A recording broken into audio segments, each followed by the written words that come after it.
Good morning all of you. मैं दीपक कुमार झा आप लोगों के लिए इंट्रोडक्शन का थर्ड वीडियो लेके आया हूँ। इस वीडियो में हम लोग बात करेंगे कुछ वर्ड मीनिंग की या स्टॉक ऑफ वर्ड्स की जो इंट्रोडक्शन में था और जो मेरे पॉइंट ऑफ व्यू से बहुत ही क्रिटिकल है, बहुत ही इम्पोर्टेंट है। There are a lot of words which we are going to talk about, but some of them are very critical from the point of view of knowledge, your academic and professional growth. So, to sort out all such problems, I had made a list of 15 words that is very helpful for you for long term in your whole of your life. Let's start. अच्छा, जैसा कि आप देख सकते हैं introduction part 3 stock of words.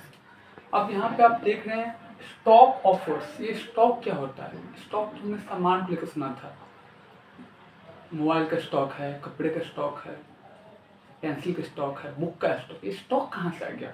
Normally हम लोग तो वर्ड मीनिंग करते हैं। स्टॉक मीन्स कलेक्शन और gathering of anything.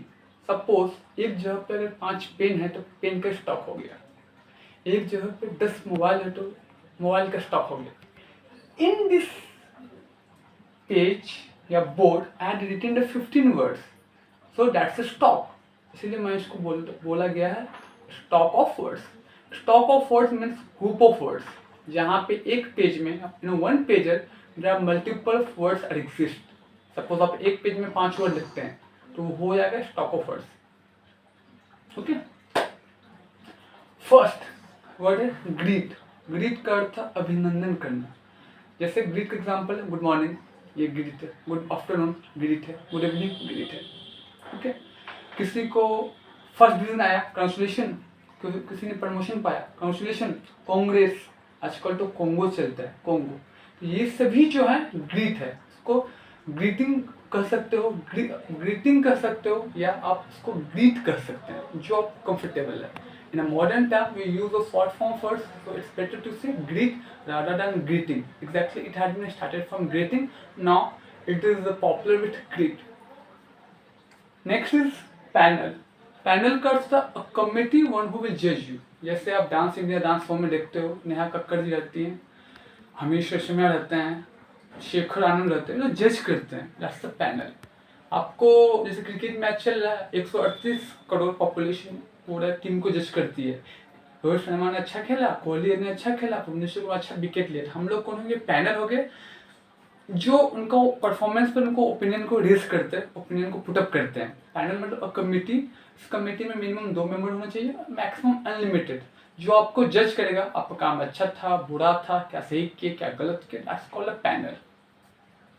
Third number fellow friend. Fellow friend मतलब मैंने बात किया प्रीवियस वीडियो से फेलो।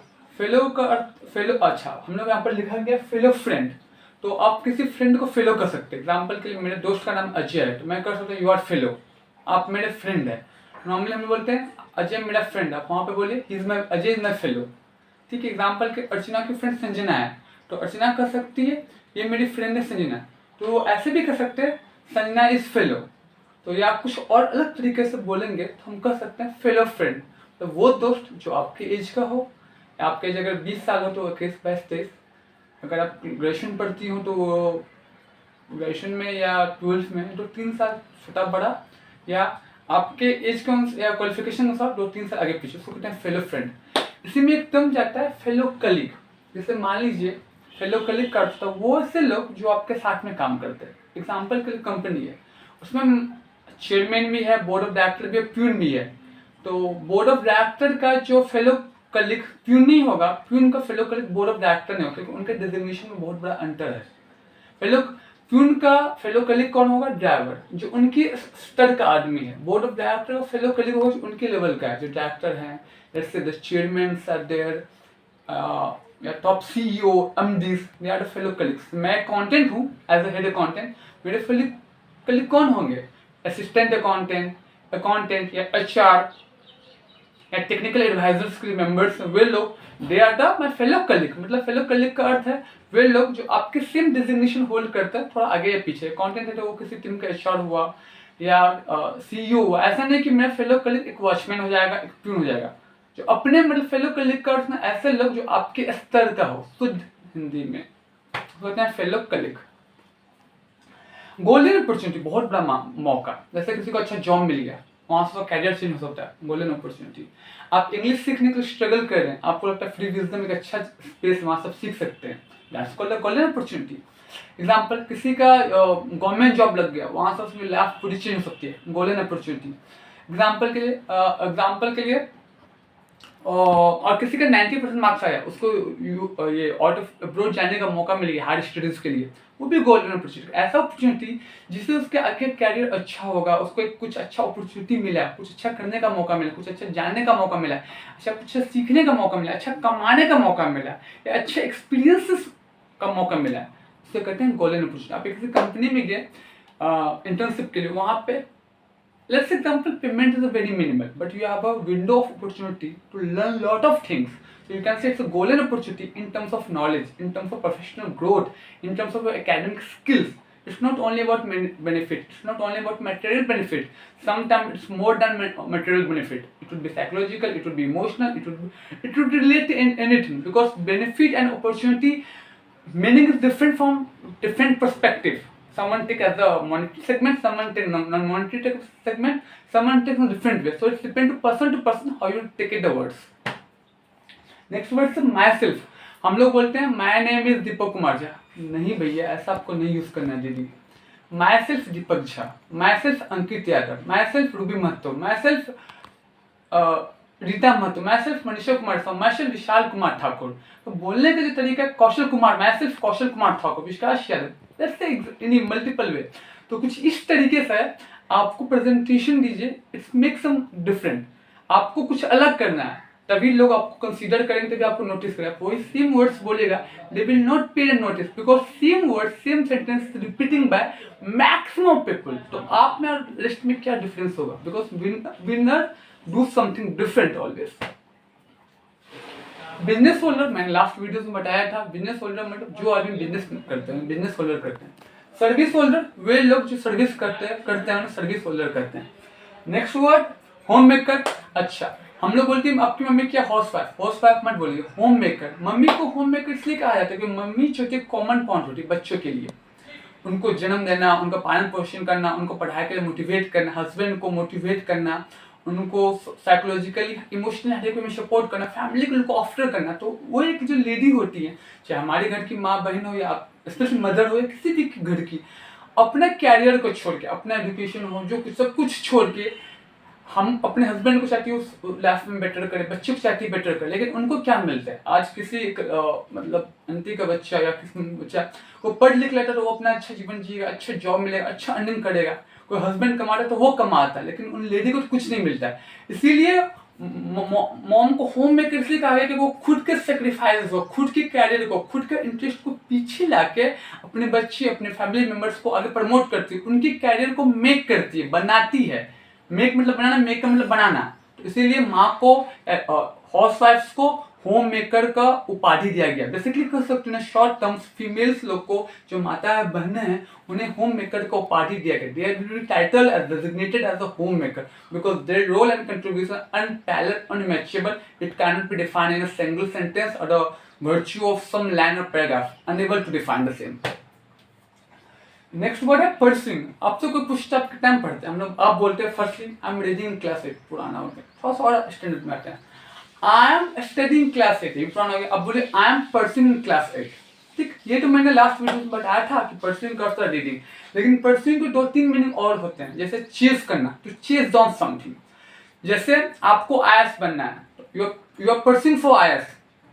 आपको क्रिकेटर बनना है, you are pursuing for cricket dream. आप क्रिकेट ड्रीम को परस्यू करो, क्रिकेट ड्रीम को जी लो। मतलब किसी को गवर्नमेंट जॉब पाना है, बैंक में, रेलवे में, एसएससी में, whatever, he is pursuing for the government job preparation. तो वो क्या यहाँ पे चीज होगा, उनका मेन डेस्टिनेशन क्या है, गवर्नमेंट जॉब। वो चीज क्या करे, गवर्नमेंट जॉब। जिस दिन भैया को गवर्नमेंट जॉब मिल गया, दीदी को गवर्नमेंट जॉब मिल गया, वो परस्यूइंग का जो जर्नी है खत्म हो जाएगा। हाँ, जॉब मिलने पर हो सकता है उनका टारगेट हो ब्रांच हेड बनने का, मैनेजर बनने का। फ्रॉम दैट इस जर्नी या pursuing start for being a branch manager, being a manager, being a general manager. Pursuing का मीनिंग होता है टू चेज डाउन समथिंग। तो जैसे मैंने यहाँ पे लिखा है टू चेज डाउन समथिंग या टू कीप कंटिन्यू। ठीक है। अच्छा, पास्ट और दो मीनिंग है। मैंने क्लास 10 पास किया इस ईयर में, हम लोग बोलते हैं आई हैड पास क्लास 10 2018 2016, कुछ इस तरीके का बोला जाता है। आप कृपया ऐसा ना बोलें कि इसी सेम तरह का सेंटेंस मैक्सिमम आदमी बोलता है, it's don't make any sound. So say I had passed out class 10 in this year, मैंने क्लास 10 इस साल पास किया। I had passed out class 12 in this year, मैंने 12 इस साल पास हो। तो बोलने का तरीका अलग, इम्पैक्ट अलग होगा। अच्छा, एक पास्ट आउट का अर्थ है निगेटिव, इसका मतलब मृत्यु हो जाना। एग्जाम्पल के लिए due to covid lot of person passed out in recent days, covid के कारण बहुत सारे लोग मारे गए बीते कुछ दिनों में।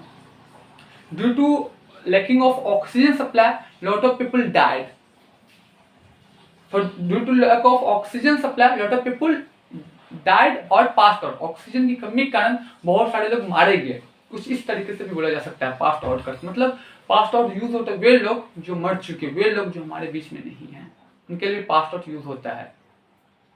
नेक्स्ट है स्पेंडिंग क्वालिटी टाइम, मतलब मूल्यवान समय बिताना। कुछ काम करने में कुछ समय मिलता है उसको आप फैमिली के साथ, फ्रेंड्स के साथ, कोई गाना सुन के, कोई क्रिकेट खेल के, कोई योगा मेडिटेशन करके, डांस करके स्पेंड करते हैं, उसको कहते हैं स्पेंड क्वालिटी टाइम। स्पेंड का क्वालिटी टाइम, इसमें एक चीज ध्यान देने वाली बात है, SPENT स्पेंड का खर्चा करना in terms of money. SPEND invest करना कहीं से ऐसा जगह पर जो that would be gainful for you. जैसे आपको आधा घंटा मिला, आप मोबाइल में स्पेंड करते हैं, आपको एंटरटेनमेंट प्राप्त होता है, you will be entertain, your mind will be relax. You have half an hour you love studying, so you will go and read different books, so it's feel cool for you. You have one day holiday and a Sunday, you spend one day by playing the cricket because you love to play the cricket. So spend is a positive word and spend quality time मतलब होता है जब भी कोई time मिले आप उसको व्यतीत करते हैं अच्छे तरीके से, अच्छे वे में, the way you will feel comfortable.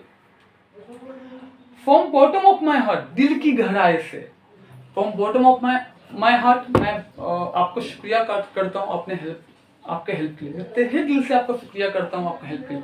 वो हेल्प क्या था, कुछ भी हो सकता है, किसी से पेन मांगना था या किसी से 100 रुपये आपने मांगा या कोई भी जो आपको हेल्प किया, मैं बोल रहा हूँ थैंक यू भाई, बहुत हेल्प कर दिया, I was very needy.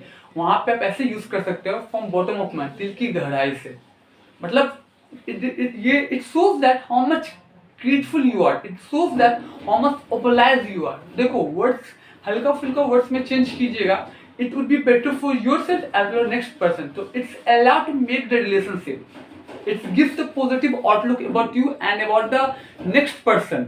So little differentiation can make a good relationship and can give a new window of opportunity.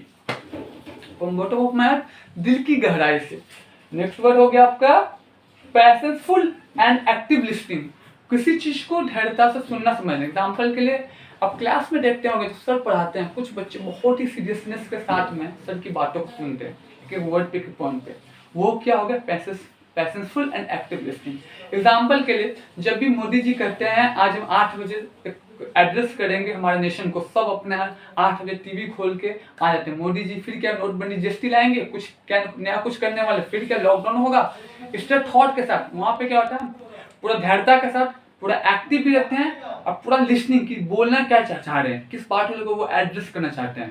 पैशनफुल and active listening मतलब किसी बात को धैर्यता से, शांति से, बहुत एक्टिवनेस के साथ उसको सुनना समझना। अच्छा, मैंने इस सेंटेंस के बीच में over the land I use the one word called address. Address का नॉर्मली अर्थ क्या होता है पता है, ये तो हम सभी जानते हैं, लेकिन एड्रेस का अर्थ ये भी होता है संबोधित करना, एड्रेसिंग। जैसे I am addressing to you, अभी मैं आप लोग को एड्रेस कर रहा हूँ, आप लोग को एक बताने की कोशिश कर रहा हूँ, मैं कोशिश कर रहा हूँ। एग्जाम्पल के लिए जब कोई स्पीकर आके नेता आते हैं वो एक लेक्चर देते हैं, it means what, he is addressing to a nation. अभी देखेंगे कलकत्ता में इलेक्शन था, हर एक पार्टी के नेता, चाहे हमारे बीजेपी के हो, TMC के भाई हो, CPM को, कि कांग्रेस पार्टी के लोग हो, आके रैली करते थे। वो लोग क्या करते थे, किसको एड्रेस करते थे, हमको एड्रेस को, मास को एड्रेस करते थे कि उन्होंने क्या काम किया, क्या काम नहीं किया, किनको वोट देना चाहिए। That's different story all together. तो एड्रेस मतलब संबोधित करना। अच्छा, एक वर्ड मैंने इसमें यूज किया मास। मास का अर्थ होता है कॉमन पीपल्स, जनरल पब्लिक, आम आदमी, इसको मैंगो मैन कहते हैं, MANG, मैंगो मैन। मास मतलब मास को कहते हैं, मास में आम आदमी, और स्टैंडर्ड में जनरल पब्लिक, जनरल मैन, या आप ऐसे कह सकते हैं मैंगो मैन। चलिए बैक टू द बिजनेस। अच्छा, बैक टू द बिजनेस का अर्थ है कि जिस टॉपिक पे हम थे उस टॉपिक पे आना। मैं कुछ आउट ऑफ ट्रैक चला गया, उस टॉपिक पे आ गए, बैक टू द बिजनेस या कहते हैं। नेक्स्ट वर्ड है आई वांट टू बिकम, मैं बनना चाहता हूँ। आई वांट टू, आई वाना वाटर, ठीक है। आई वांट टू वाटर तो एक ही है, तो जहां पे आप वांट टू बोलते हैं, वांट बोलते हैं, वहां पे यूज कीजिए वाना। आई वाना वाटर या आई वांट वाटर। वाना मतलब वांट टू या वांट, वाना मतलब वांट टू, जहां पे वांट टू होता है या वांट होता है वहां पे वाना यूज कर सकते हैं। I want to become engineer, I wanna engineer, बात खत्म। आई वांट वाटर, आई वाना वाटर। इस दो एग्जांपल्स के माध्यम से मैंने अपने जो थॉट रखा उसको क्लियर कर दिया। एग्जाम्पल मैंने लिखा आई वाना या ऑब्लिक वांट टू बिकम, मैं बनना चाहता हूँ। I want to become engineer, I wanna become engineer. I want to become CA, मैं सीए बनना चाहता हूँ। आई वांट सीए, मैं सीए बनना चाहता हूँ। I want to become doctor, मैं डॉक्टर बनना चाहता हूँ। I want doctor. I want to become bank manager, मैं बैंक का मैनेजर बनना चाहता हूँ। I want manager. I hope it would be clear. Last and the most important, thanks a lot, thanks a tone. हम लोग किसी को कुछ हमारा हेल्प करते हैं, हम लोग करते हैं thanks a lot, very very thank you, thanking you, इसे हम लोग करते हैं। तो यहाँ पे कुछ अलग है, thanks a tone. Thanks a tone करने का अर्थ बहुत बहुत धन्यवाद, ये कुछ अलग है। तो बोलने से it sounds bit different. Thanks a tone, TON। बहुत बहुत धन्यवाद कि आप लोगों ने अपना मूल्यवान समय देकर इस वीडियो को देखा, और मैंने जो एक अटेम्प्ट लेने की कोशिश की उसको आप लोगों ने सफल करने की कोशिश की है। और कुछ भी आपको प्रॉब्लम हो, कुछ भी आपको समझ में नहीं आया तो प्लीज कमेंट बॉक्स में मैसेज कीजिए। We will feel happy to serve you in best possible way. Jai Hind, जय भारत।